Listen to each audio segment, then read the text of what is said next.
আজকের এই ভিডিওতে ক্লাস 10 WBBSC মাধ্যমিক 2027 এর ক্যান্ডিডেটদের জন্য আমি নিয়ে এসেছি ভূগোল সাজেশন।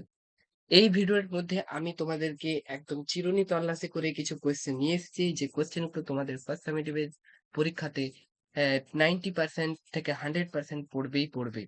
এবং আমি যে সমস্ত ইম্পর্টেন্ট কোয়েশ্চেন গুলো নিয়ে এসেছি এই কোয়েশ্চেন গুলোর বাইরে তোমাদেরকে আর কোনো কোয়েশ্চেন করার কোনো প্রয়োজন পড়বে না। তাহলে ভিডিওটা শেষ পর্যন্ত দেখো এবং যে কোয়েশ্চেন গুলো আমি এখানে দিয়েছি সেই কোয়েশ্চেন গুলো অবশ্যই পরীক্ষার আগে প্র্যাকটিস করে যেও।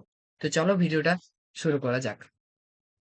সবথেকে প্রথমে তোমাদের বহির্জাত প্রক্রিয়া চ্যাপ্টারটার বহির্জাত প্রক্রিয়া পাঠটার মধ্যে বহির্জাত প্রক্রিয়ার পদ্ধতিগুলো সম্পর্কে আলোচনা করো।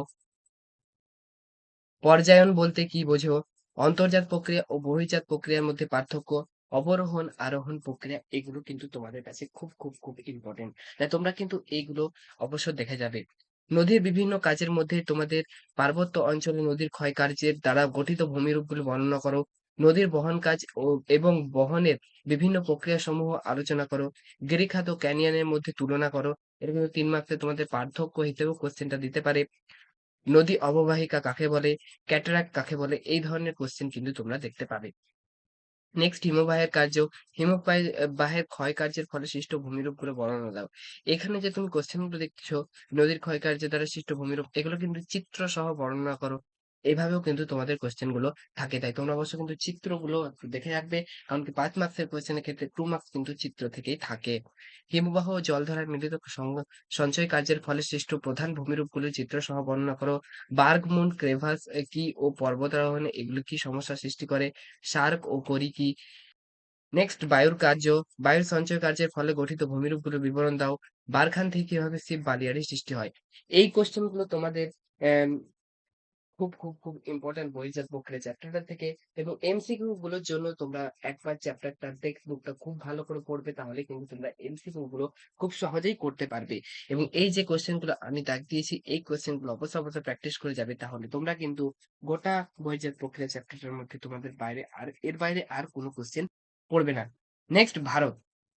ভারতের কিন্তু তোমাদের প্রাকৃতিক ভাগটা তোমাদের ফার্স্ট সামেটিভ সিলেবাসে অন্তর্ভুক্ত আছে এবং অর্থনৈতিক ভাগটা তোমাদের পরে পড়বে। তাই ভারতের যে চ্যাপ্টারটা দুভাগে ভাগ, তো প্রথম যে পাঁচটা আছে ভারতের ভূ প্রকৃতি করে যে চ্যাপ্টারটা পর্যন্ত সেই চ্যাপ্টারটা পর্যন্তই কিন্তু তোমাদের ফার্স্ট সামেটিভে পরীক্ষা হবে।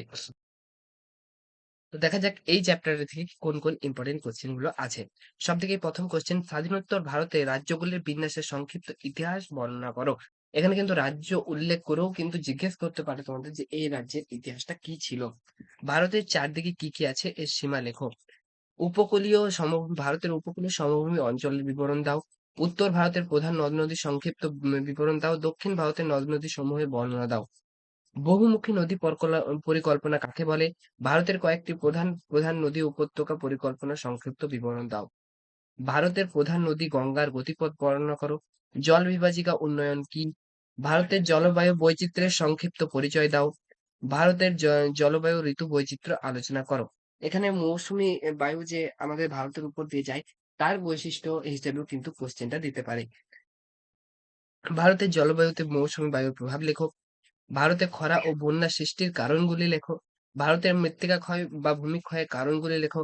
হিউমাসের গুরুত্ব কি? লোহিত বা লাল মাটি, ল্যাটেরাইট মাটির মধ্যে পার্থক্য লেখো। ধাপ চাষ কি? ফালি চাষ কি? এর মধ্যে পার্থক্য লেখো।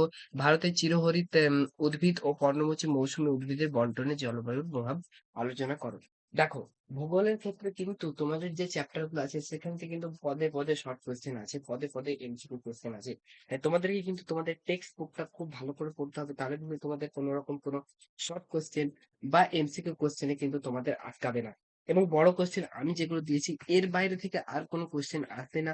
তোমরা এই কোশ্চেন গুলোকে খুব ভালোভাবে প্র্যাকটিস করো। তো আজকের এই ভিডিওটা এখানেই। আমি অলরেডি তোমাদের বাংলা সাজেশন, ইংরেজি সাজেশন, জীবন বিজ্ঞান সাজেশন, ইতিহাস সাজেশন এবং এখন ভূগোল সাজেশন আপলোড করে দিয়েছি। আর আগামীকাল আমি ম্যাথ সাজেশন এবং ফিজিক্যাল সায়েন্সের সাজেশন তোমাদের আপলোড করব। তাহলেই তোমাদের ফার্স্ট সামেটিভ কিন্তু ডান হয়ে যাবে। ফার্স্ট সামেটিভ পরীক্ষার পরে আমরা কিন্তু ওয়ান বাই ওয়ান সমস্ত চ্যাপ্টারের সমস্ত সাবজেক্টের ওয়ান পার্ট ভিডিও আপলোড করব। সেগুলো তোমরা দেখতে পারো। এবং আস্তে আমাদের এই চ্যানেলে কিন্তু তোমাদের মাধ্যমিক 2027 তোমরা কিভাবে সমস্ত সাবজেক্টে 90 প্লাস নাম্বার করতে পারবে এবং খুব ভালো পার্সেন্টেজ নিয়ে তোমরা পাস করতে পারবে। সে সমস্ত রকম যত রকম সাহায্য প্রয়োজন সমস্ত সাহায্য আমাদের চ্যানেল রয় স্কলার ইউটিউব চ্যানেল কিন্তু করা হবে। তাই তোমাদেরকে অনুরোধ তোমরা চ্যানেলটিকে সাবস্ক্রাইব করবে। আর আজকের ভিডিওটা ভালো লাগলে তোমরা লাইক করবে। আজকের ভিডিওটা এই পর্যন্তই। দেখা হচ্ছে পরবর্তী ভিডিওতে। Thank you.